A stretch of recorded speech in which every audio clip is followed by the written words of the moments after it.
जीवन में मान और अपमान इसलिए आते कि जीव जो परिस्थिति मिली उसमें रुका न रहे, आगे बढ़े। ये मनुष्य शरीर मिला है आगे बढ़ने के लिए।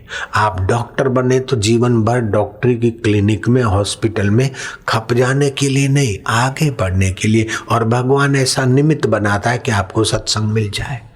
आप मरीज बनते तब भी इसलिए कि ऐसा कोई निमित्त बनाए कि आप दुख के सिर पर पैर रख के आगे बढ़ो, सुख के सिर पर पैर रख के आगे बढ़ो, अपने आत्मा तक पहुंचो। इसलिए संसार में उथल पाथल संसार के स्वामी ने मचा रखी है। आपको जब पति और पत्नी का स्नेह दिखे तो आप समझना आप खतरा आने वाला है। तेरे बिना भी क्या जीना हो। बोले अरे मिसेस तू सचमुच में अमृत की बनी। अब वो मिसेस मिस्टर में प्रकृति कहीं न कहीं विकल्प ला देगी, झगड़ा करा। जो प्रेम परमात्मा से करना है वो अगर किसी के हाड़मास से प्रेम किया, तू बड़ी खूबसूरत है, तू बड़ा खूबसूरता है, तो इन खूबसूरतों में आपस में झगड़ा होगा। बिल्कुल पक्की बात समझो। जिनको ये अनुभव है ईमानदारी से हाथ ऊपर करो। अगर आपका बेटे बेटी कुटुंबी में या यार दोस्तार में भी प्रेम अटक गया तो दोस्ती में कहीं न कहीं धोखा, कहीं न कहीं गड़बड़ आएगी।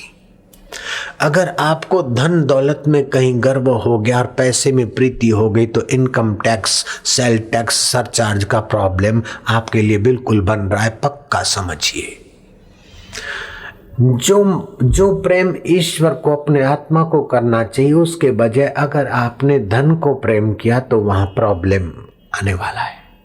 अगर पुत्र को, परिवार को, सत्ता को, सौंदर्य को, लाडी को, लाडा को, टिकट को, कुर्सी को प्रेम किया तो वहां विशेष प्रॉब्लम आने वाला है।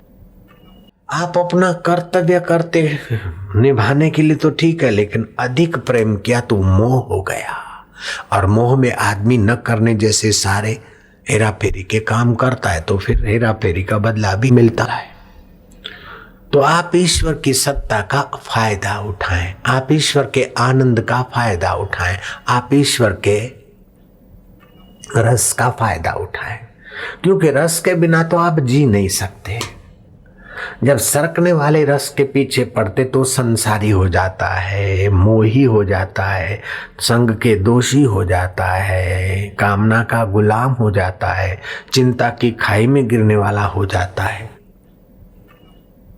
अगर ये भगवान की बातें 6 इसके जीवन में आ जाए, निर्माण मोहा, जित संग दोषा, अध्यात्म नित्या, विनिवृत्त कामा, द्वंद्वैर मुक्ता, सुख दुख संगे, गच्छन्ति अमूढ़ा, मूढ़ता से अपना समय न गंवाए, सावधानी से बरते।